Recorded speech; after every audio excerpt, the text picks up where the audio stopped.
Excuse my hair. Good morning. This is Churan's Tiny Homestead, and I'm Evelyn Churan. Hi. For the past 24 hours, Ontario's pretty much been shut down. We've had blizzards, snowstorms, a foot of snow, high winds. It started out with ice. The list goes on. So, how do I deal with snowstorms living in the bush? Well, I don't have plumbing. So, I have a pump hooked up with a hose in my kitchenette that when I turn on a switch, my water comes through a hose.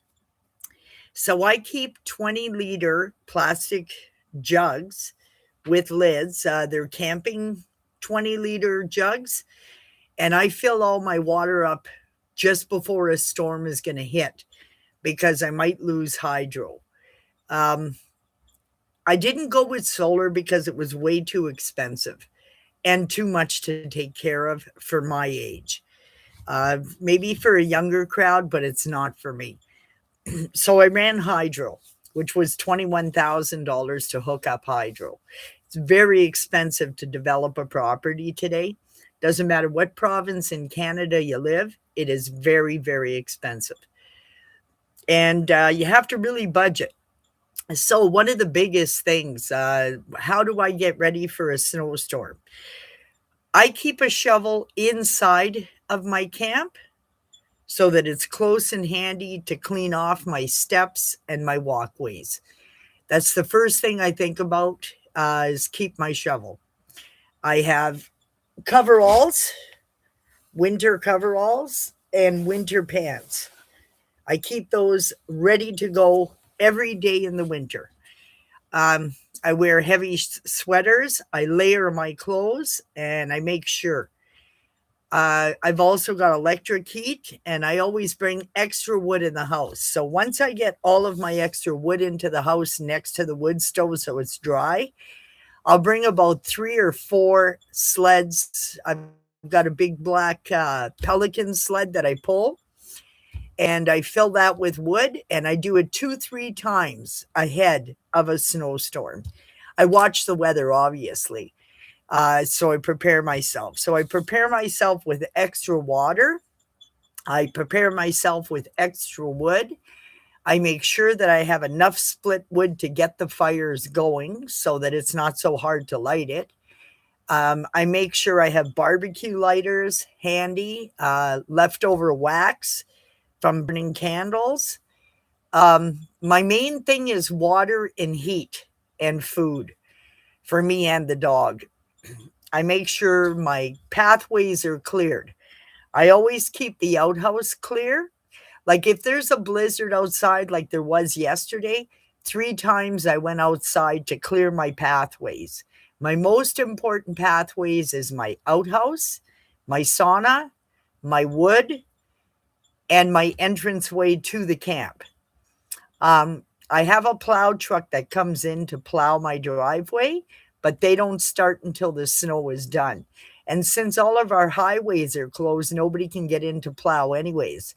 The road to come into my property, there has been no plow for the past 2 days.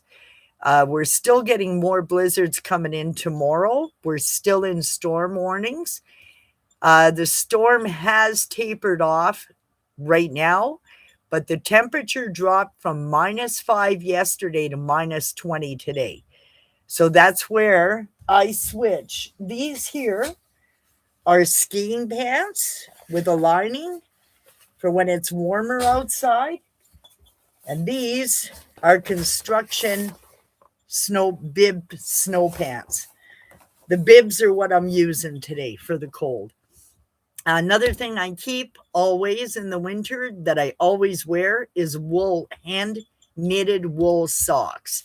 I don't buy the cheap polyester and stuff like that. I want my wool socks. Drying my boots, I put them underneath the wood stove. All my gloves, I keep about 5 pairs of gloves because they get wet, like work gloves, and one snowmobile gloves. Um, I keep them for loading wood, shoveling snow, stuff like that, and I keep work gloves handy at all times. I put hooks around my wood stove, and as soon as I come in from outside, when I take them off, I hang them up to dry so that I've always got dry gloves. Um, I've got lots of meals prepared in advance. If the power goes out for more than 3 days, I have a backup generator to keep all of my equipment running. However, I do not start up the generator until day 3. And the reason being is because your fridges and your freezers, if you keep things closed and don't open them too often, nothing will start thawing out for 3 days of no power. That's something I learned working in work camps. So I save costs there. Cost efficiency. I found bringing potable water into camp through a water hauler. I only fill up my water now 2 to 3 times a year. And every fill is $175 no matter how much water you get. You're paying by the trip, not by the amount of water. And to drill a well, put plumbing in, put septic, put field bed, I'm looking at another $50,000. So that's why I went with the sauna. The sauna is wood heated. It takes probably 2 hours to heat in -20. I bring in a bucket of cold water. I boil water inside the house, put a bucket of hot water, half of a bucket. I don't even use 4 to 5 gallons of water. I drilled holes in my sauna. I put little sink things in it so that my water pours out and I don't build up ice inside of my sauna. And I take a hot shower 2 to 3 times a week. I don't need to take a shower every day, and I don't need a sauna every day. So I keep the sauna cleared. I keep the outhouse cleared. I keep a porta potty, a camping toilet inside the camp. So I don't have to go out in a blizzard in the middle of the night. So I've got a washroom inside the camp, and I take it and I dump it out every single morning, no matter what kind of weather it is. I dump it every day. So that saved me on cost for a flushing toilet and for a septic, because my outhouse is a septic. It's got a barrel in the ground with holes and gravel around it to drain the water. And so, yeah, I did that. And I just stayed put. I started my truck up once yesterday, let it run for 15-20 minutes just to get all the ice off of my truck, because there had to be this much ice on the windshields. So I ended up running the truck to melt all the ice instead of scraping away and stuff. And, you know, and you should run your truck. But I stay parked for the whole winter. My truck doesn't go anywhere. So I've got a full tank of gas. I always keep a full tank of gas for emergencies.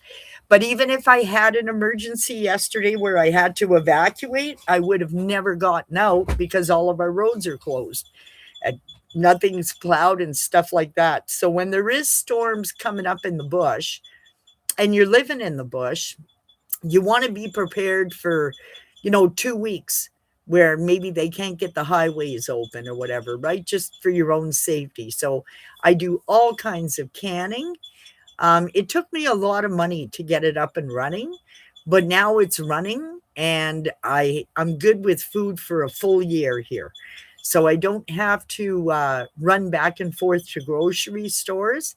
I actually stopped, for the most part, I use a grocery store 3 times a year.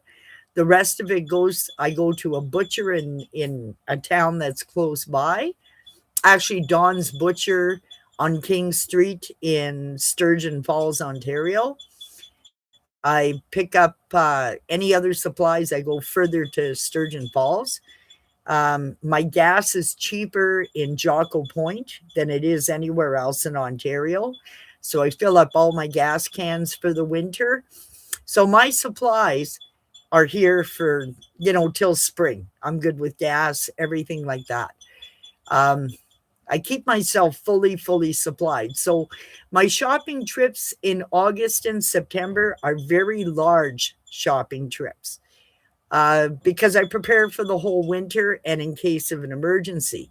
Now, if the power goes out here, I'm fine with heat and water. I have all that.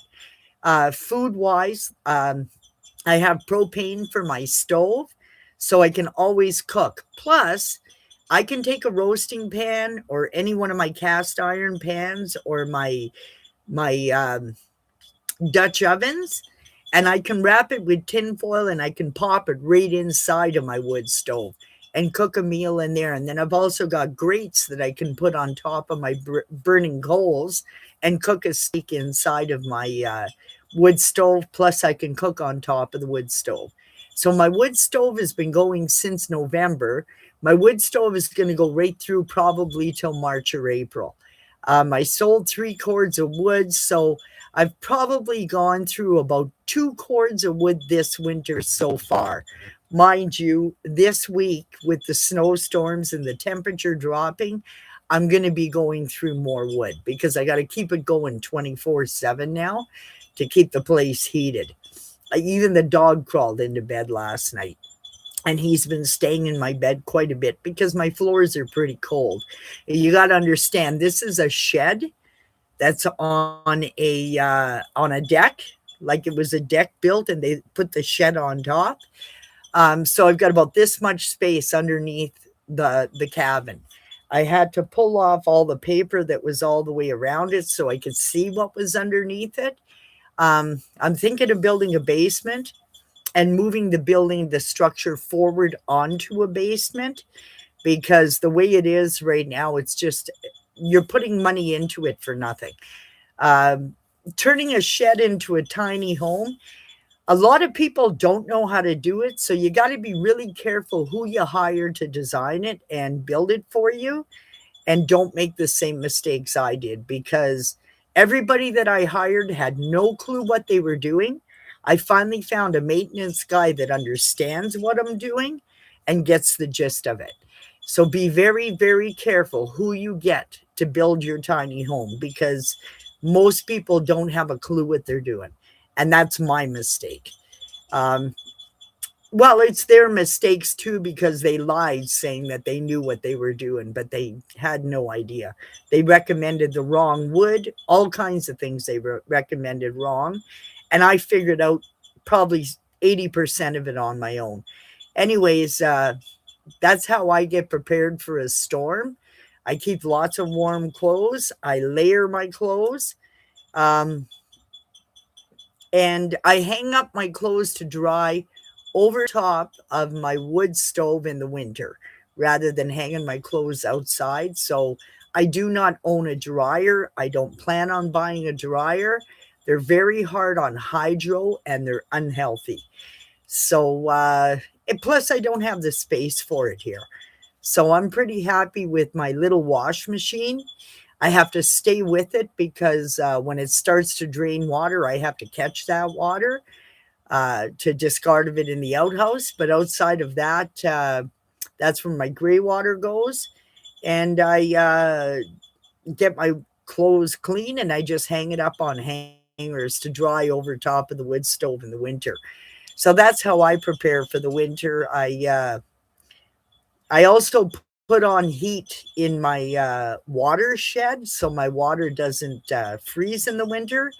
But that's also an insulated shed that's attached to the back of the building. So this is a big shed with 3 more sheds attached to it. One right behind here, one behind my kitchenette, and one in the front for the entrance, which that will be getting torn down when I build the basement and move the building forward, because the way it's situated right now is just not healthy. But anyways, you guys have a nice day. Please check your road reports. The OPP is posting, updating everything every hour on the hour. A lot of our highways are still closed. Please be safe out there. If you don't have to drive, don't. And take care. Have a nice day. This is Churan's Tiny Homestead. Please hit the like button. Thank you. Goodbye.